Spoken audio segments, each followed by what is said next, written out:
funny thing is, and this isn't funny at all, when Goosebumps came out, they had one rule for it, and then that is the kids have to know the book is a fantasy. I just keep the real world out. I don't put in a lot of real world problems. This is a scary world for kids. I don't put in a lot of real world problems, and I make sure they know that this isn't true, that this didn't happen. And that's the line I draw. Okay. I was really into the Fear Street books when I was a teenager. So how do you put the mindset to differentiate when you write for Goosebumps and Fear Street? And how do you... What I would do when I did the Fear Street books for teenagers is I would just, you know, I try to picture my readers as I'm writing. So I would just picture older readers. And I would picture them. I killed off a lot of teenagers, didn't I? It's really amazing in Fear Street. Every month I'm killing off teenagers. And I couldn't figure out why I enjoyed it so much. But then I realized I had one at home.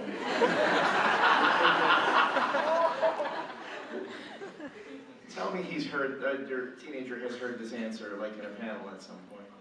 Oh, sure he has. You know my son's claim to fame, Matt. His claim to fame is that he never read one of my books. Oh, Isn't that horrible? No, he was the right age and everything. And he never read one. It was just a way to make me nuts. He read only Garfield comics. His whole childhood. That's all he read, Garfield comics. And yeah, and then one day I were looking at my wife and I, he had all the collections, and every night he'd be reading Garfield. And one night my wife and I looked in and he was reading Calvin and Hobbes. We were so happy he graduated. then he went off to college and he was an English major. Go figure, right? Rami. I was wondering, did you have any input on the Goosebumps theme song? Because that song is stuck with me for my entire life. It's great, isn't it? It's great. Did you have anything to do with None. None. I love it. I love having a theme song. Yeah, it's wonderful. No, I honestly can't even tell you who wrote it. I don't know. Whoever did a good job. Yes, it's really nice. So whenever I see your books, and I work at a resale shop, and I always pick them up as fast as I can, and I learned that my favorites are actually the pick your own adventures. So I always wondered how you went to, you know, the straight up children's horror to choosing your own adventure. Well, they were very popular. A bunch of publishers put out choose your own adventures. I did some called Twist a Plot with Indiana Jones and things like that. For a while I was writing books. I went like 2 or 3 years and never wrote a book with a beginning, middle, and an end. They all had, they were all these choose your own path books. And they were a lot easier to write than you think. They look like they're hard, but they were really pretty easy to do. You just kept a chart of everything. I had those books, and I remember, I'm sorry, they frustrated me sometimes. Did you cheat? Everyone cheated. I don't want to cheat. I don't want to cheat. Oh, everyone cheated. They look ahead and say, oh, I don't want to die. You're You're like, come on, dash through the market. Right. You've been caught by the sailors and they put you on a ship to Africa to be sold into slavery. We would always have the waiter at Baker Square choose where we were going. Yeah, that's right. And how did he get it? Oh, we died every time. Those were a lot of fun. I would love to do more of them, and I cannot get a publisher interested. No one wants to. No one wants to do it. I see purple hair over here. What was your favorite nightmare story? Nightmare Room? Somebody remembers the Nightmare Room? Really? That came after Goosebumps. I took a break from Goosebumps and did the series called Nightmare Room instead, and no one bought it. You were the one. I wondered who bought those books. There was one, I don't even remember it, I'm sorry. The very first one with the girl and her parents are forgetting her. Her parents don't remember her. Remember that one? Yeah. I was proud of that book. But believe me, no one bought that series. It was on TV and everything. It was a TV show on Saturday mornings, but it was a flop. My favorite one was the one where it goes like it loops in the story. Yeah? Yeah, that was my favorite one. Obviously not mine, but Right there. Yes. I was just wondering, since this is a comic book convention, you mentioned reading horror comics.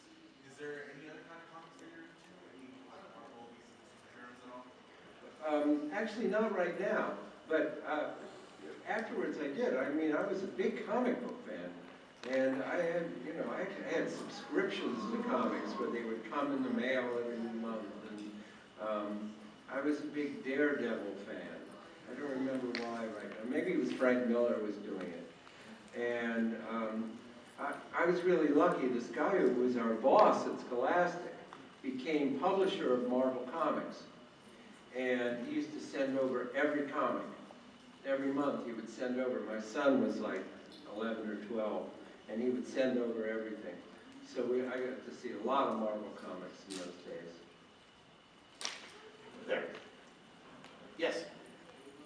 Hi, I recently tweeted you, and I told you I'm 28 years old, and I still watch Army Beth on VHS, and everybody makes fun of me.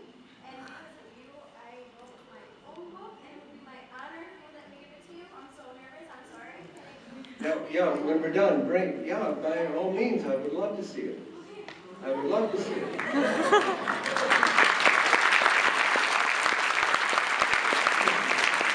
I remember your tweet. You do?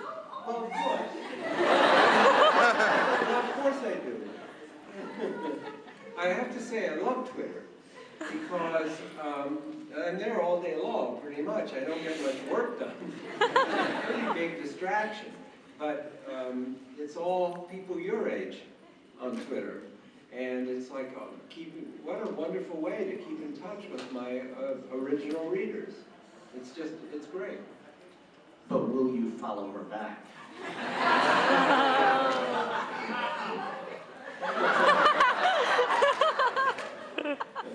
No.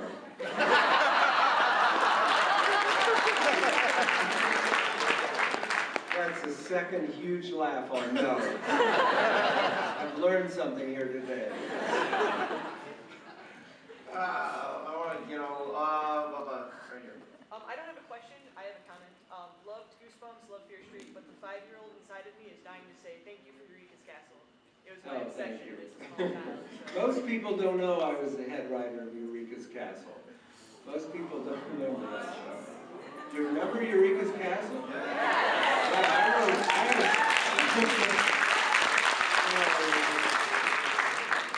I did all the puppet episodes, but it was sort of like Sesame Street, only we didn't teach them anything. It was nice, right? In fact, I think when kids watched it each time, they lost a few IQ points each time. That explains a lot.